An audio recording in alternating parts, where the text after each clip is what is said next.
మెస్సీయ నామములో మీ అందరికీ నా వందనాలు శుభాలు తెలియజేసుకుంటూ ఈ సమయంలో మనము హీబ్రూ గురించి కొన్ని అమూల్యమైన విషయాలను నేర్చుకుందాం. మీరు కూడా ఈ హీబ్రూ అక్షరాలను పదాలను నేర్చుకోవాలి, తెలుసుకోవాలి అనుకుంటే behold your Bible Hebrew updates అనే మన యూట్యూబ్ ఛానల్ మీకు ఎంతగానో సహాయపడుతుంది. ఉచితంగా ఈ హీబ్రూ భాషను మీరు నేర్చుకోవచ్చు.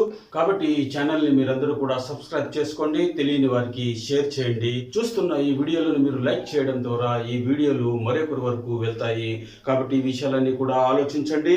అలాగే మనము ఈ సమయంలో ఒక అమూల్యమైన విషయాన్ని మనం నేర్చుకుందాం. చూడండి, మొదటి సమూయేలు గ్రంథము 7వ అధ్యాయము 12వ వచనంలో మనం చూసినట్లయితే, అప్పుడు సమూయేలు ఒక రాయి తీసి మిస్పాకును షేనుకును మధ్య దాన్ని నిలిపి, ఇంతవరకు యెహోవా మనకు సహాయము చేసినని చెప్పి దానికి ఎబెనెజరు అని పేరు పెట్టెను అని మనము ఇక్కడ చూస్తున్నాము సమూయేలు గ్రంథంలో.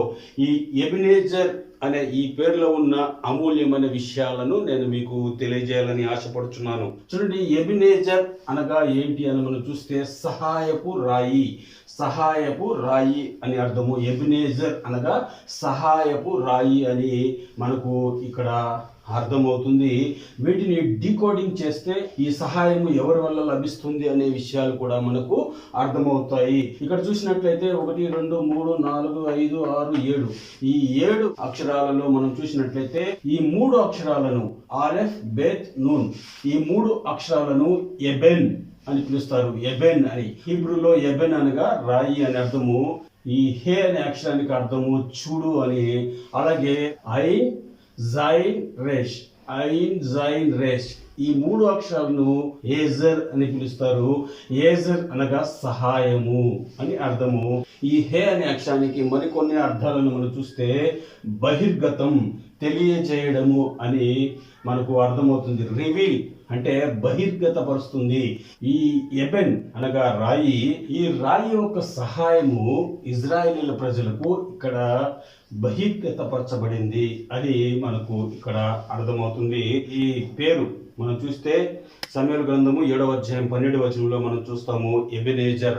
ఎబెనెజర్ అనే పదానికి అర్థము సహాయపు రాయి అని మనకు అర్థమవుతుంది. ఫిలిస్తీన్లతో యుద్ధం చేస్తున్నప్పుడు ఇజ్రాయేలీలు ఓడిపోతూ అనేక మంది చనిపోతూ ఉన్నప్పుడు దేవుని సహాయము మనకు లభిస్తుంది అని ఇక్కడ మనకు సమూయేలు గారు తెలియజేస్తున్నారు. చూడండి, మనం చూసినట్లయితే మొదటి సమూయేలు గ్రంథము 7వ అధ్యాయము 3వ వచనంలో చూసినట్లయితే సమూయేలు ఇజ్రాయేలీలందరితో ఇట్లా, నేను మీ పూర్ణ హృదయంతో యెహోవా యొద్దకు మీరు మల్లుకొని నీడలా అన్ని దేవతలను అష్టారోతు దేవతలను మీ మధ్య నుండి తీసివేసి పట్టుదల కలిగి యెహోవా తట్టు మీ హృదయమును తిప్పి ఆయనను సేవించుడి. అప్పుడు ఆయన ఫిలిస్తీయుల చేతుల నుండి మిమ్మల్ని విడిపించును అని ఇక్కడ సమూయేలు గారు చెప్పి వారిని మారు మనసు పొందమని చెప్పి దేవుని వైపు తిరగమని చెప్పాడు. ఎప్పుడైతే ఈ ఇజ్రాయేలీల ప్రజలు దేవుని వైపు తిరుగుతారో అప్పుడు ఫిలిస్తీయులపై ఇజ్రాయేలీలు విజయాన్ని సాధిస్తారు అని ఇక్కడ మనకు అర్థమవుతుంది. ఎప్పుడైతే మనము మన బలహీనతల నుండి మనము విడుదల పొందాలి, మన శ్రమల నుండి మన కష్టాల నుండి మనము విడుదల పొందాలి, వాటి నుండి మనము బయటపడాలి అంటే మన పూర్ణ హృదయంతో మన పూర్ణ ఆత్మతో దేవుణ్ణి ఆరాధించి స్తుతించినప్పుడు, దేవుని వైపు చూసినప్పుడు మనకు ఆ సహాయము దేవుని నుండి ఆ సహాయము అనేది మనకు లభిస్తుంది అనే విషయాలు మనకు ఈ విషయాలన్నీ మనము చదివినప్పుడు మనకు అర్థమవుతుంది.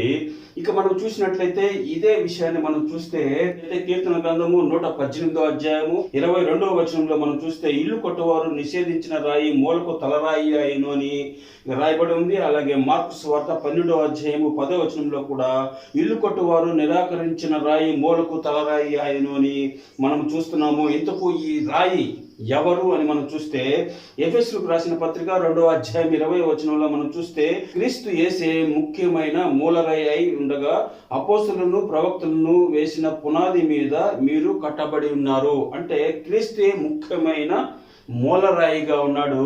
ఈ మూలరాయిని ఇజ్రాయేల్ ప్రజలు అంటే యూదులు నిరాకరించారు, తృణీకరించారు. దేవుని వద్ద నుంచి వచ్చిన సహాయాన్ని ఈ ఇజ్రాయేల్ ప్రజలు అలాగే ఈ యూదులు నిరాకరించారు. తండ్రి అయిన దేవుని నుంచి ఏ సహాయం అయితే వీరు పొందాలనుకున్నారో ఆ సహాయాన్ని దేవుడు పరలోకం నుండి భూలోకానికి పంపించాడు, కానీ వారు ఆ సహాయాన్ని వారు అంగీకరించలేదు.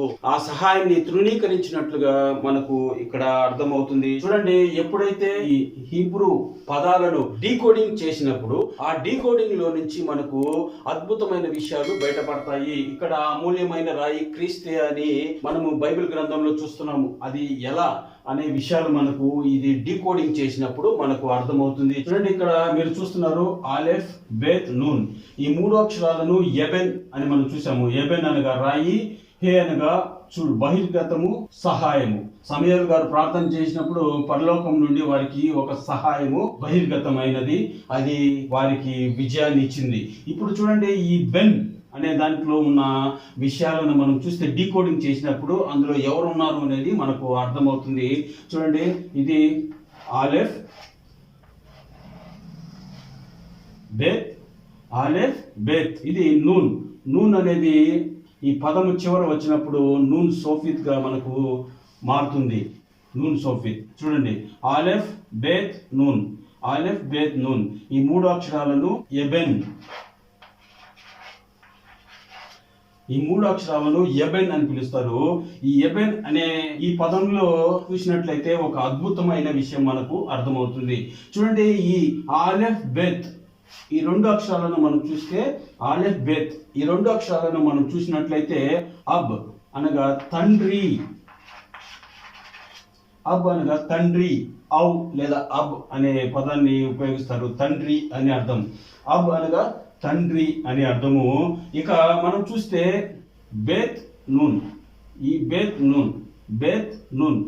ఈ 2 అక్షరాలను మనం చూస్తే బెన్. ఈ 2 అక్షరాలను చూస్తే బెన్. బెన్ అనగా కుమారుడు.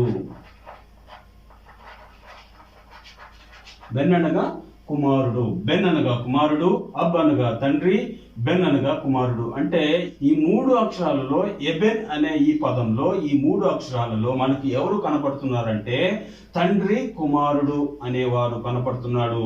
కాబట్టి మనం చూసినట్లయితే యేసుక్రీస్తు ప్రభువు వారు చెప్పినట్లుగా నేను తండ్రి ఏకమై ఉన్నాము, నన్ను చూస్తే తండ్రిని చూసినట్లే అని యేసుక్రీస్తు ప్రభువు వారు చెప్పిన విషయాన్ని మనము శ్రద్ధగా ఆలోచించినట్లయితే మనకు ఈ విషయం అర్థమవుతుంది. అంటే తండ్రిని మనము దేవునిగా ఎలా ఆరాధిస్తున్నామో అదే విధంగా కుమారుణ్ణి కూడా ఆ విధంగానే మనము దేవుడిగా ఆరాధించాలి, పూజించాలి. ఎందుకు అంటే తండ్రి వేరుగాను కుమారుడు వేరుగాను లేరు, వారిద్దరూ కూడా ఏకమై ఉన్నారు. వారిద్దరిని విడదీసి మనము చూడకూడదు. ఈ ఎబెన్ అనేది మనకు ఏం తెలియజేస్తుంది అంటే తండ్రిని కుమారుణ్ణి మనము విడదీసి వేరుగా చూడకూడదు, వారిద్దరూ ఏకమై ఉన్నారు అనేది మనము అర్థం చేసుకోవాలి. దేవుడు అంటే ఎలా ఉంటాడో ఎవరికి తెలియదు, కాబట్టి ఆ దేవుణ్ణి చూపించు అని అక్కడ మనము ఆ పిలుపు అడిగినట్లుగా మనం చూస్తాం. దేవుణ్ణి మాకు చూపించు, తండ్రిని మాకు కనబరచు అంటే దేవుణ్ణి మాకు చూపించు అంటే అంతవరకు దేవుడు అంటే ఎవరికి తెలియదు, దేవుడు ఎలా ఉంటాడో తెలియదు. కాబట్టి ఆయన ఏమన్నాడు యేసుక్రీస్తు గారు, నన్ను చూస్తే దేవుణ్ణి చూసినట్లే. అంటే దేవుడు ఎలా ఉంటాడో నన్ను చూస్తే మీకు అర్థమవుతుంది. ఎందుకంటే నేను చెప్పే మాటలు మీరు గ్రహించినట్లయితే మీకు అర్థమవుతుంది దేవుడు అంటే ఎలా ఉంటాడు, దేవుని ప్రేమ ఎలా ఉంటుందో నన్ను చూస్తే మీకు అర్థమవుతుంది. కాబట్టి నన్ను చూస్తే దేవుణ్ణి చూసినట్లే అని యేసుక్రీస్తు ప్రభువు వారు చెప్పిన విషయాలు మనము ఇక్కడ శ్రద్ధగా ఆలోచించినట్లయితే అర్థమవుతుంది. కాబట్టి చూడండి, ఎబెనేజర్ అనగా సహాయపు రాయి అనేది మనము చూస్తున్నాము. ఇప్పుడు ఆనాటి కాలంలో ఆ ఫిలిస్తీయులు ఇజ్రాయేలీల యుద్ధంలో దేవుడు పరలోకం నుండి ఒక సహాయాన్ని పంపించి ఇజ్రాయేలీల ప్రజలను రక్షించాడు. తర్వాత ఈనాటి కాలంలో మరొకసారి ఒక సహాయాన్ని పరలోకం నుండి పంపించాడు. ఆ సహాయాన్ని యూదులు ఇజ్రాయేలీల ప్రజలు తృణీకరించారు, ఆయన్ని అవమానపరిచి ఆయన్ని సిలువ వేసి చంపేశారు. అన్యులమైన మనము ఆ సహాయం వైపు మనం చూస్తున్నాము. దేవుడు ఎవరినైతే ప్రేమిస్తున్నాడో వారికి ఆ సహాయాన్ని అందిస్తున్నాడు. తండ్రి అయిన దేవుడు అన్ని జనులకు కూడా దేవుడు కాబట్టి అన్ని జనుల్లో ఎవరైతే ఈ సహాయం వైపు చూస్తున్నారో, ఈ రక్షణ వైపు చూస్తున్నారో, ఆయన ముద్దుల కుమారుడిని ఎవరైతే చేర్చుకుంటున్నారో వారికి ఆయన కుమారుడి ద్వారా రక్షణనిచ్చి వారి పాపములను కడిగి పరలోక రాజ్యానికి వారసులుగా చేస్తున్నాడు అనే విషయాలు మనకు ఈ ఎబెనేజర్ అనే విషయాలు మనము ఆలోచించినప్పుడు అర్థమవుతాయి. ఎబెన్ అనగా రాయి, హే అనగా చూడు, బహిర్గతం, తెలియజేయడము అనే అర్థము. ఏజర్ అనగా సహాయము, ఐన్ జైన్ రేష్, ఈ ఏజర్ అనగా సహాయము అనే అర్థము. ఈ పదాన్ని మనం డీకోడింగ్ చేసినప్పుడు ఆలెఫ్ బేత్ అనగా అబ్ అనగా తండ్రి, బేత్ నూన్, బెన్ అనగా కుమారుడు. తండ్రి కుమారుడు అనేది ఈ సహాయపు రాయి ఎవరు అంటే తండ్రి కుమారుడు.